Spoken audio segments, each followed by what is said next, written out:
খেলবে আর কি, regular player হবে। ঠিক আছে,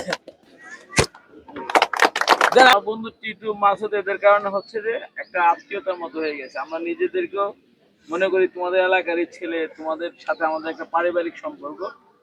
আমরা চাই যে খেলাটা খুব সুন্দরভাবে হোক এবং এটা সবসময় এই ফ্রেন্ডশিপ খেলাটা জারি থাকুক আর কি। হ্যাঁ, তোমরা দেখো অনেক মানুষ পাবা, কিন্তু মাহফুজ টিটুর মতো মানুষ তোমরা পাবা না, যারা নিজেদের এত সময় ব্যয় করে খেলাধুলার পিছনে। আসলে মুজাহিদ যা বললো এরপর তো আমি মনে করি আমার আর তেমন কিছু বলার থাকে না, যেহেতু এটা ফ্রেন্ডশিপ ম্যাচ। তা আমরা প্রতিবার যেমন বন্ধুত্বপূর্ণ মানসিকতা নিয়ে আমরা এই এখানে খেলেছি, এবার আমরা করি আশা করি ওইভাবেই খেলবো। তাই খেলা হার জিত থাকবে।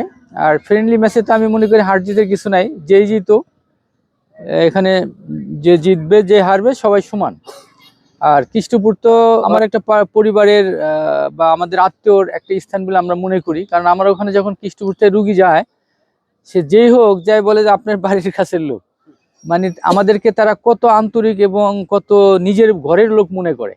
তা আমরা এই খেলাটাও আমি আশা করব এরকমভাবে খেলবো, কোনো নেগেটিভ অ্যাটিটিউড নিয়ে বা কোনো রকম যেন আছে না যে জিততেই হবে, ও আমাকে কেন ব্যথা দিল। ফুটবল খেলে ব্যথাটা লাগতেই পারে, তবে আমরা আশা করব সবাই ক্ষমা সুন্দর দৃষ্টিতে দেখে সুন্দরভাবে যাতে খেলাটা শেষ করতে পারি, আমরা সবাই সেই দিকে দৃষ্টি রাখবো।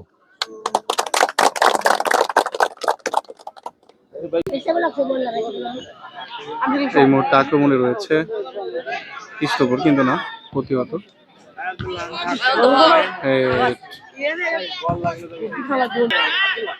আবার আক্রমণে কৃষ্ণপুর, দেখা যাক শট হবে, বারে গোল হওয়ার সম্ভাবনা রয়েছে। রেফ জানিয়ে দিল এটা ছিল অফসাইড।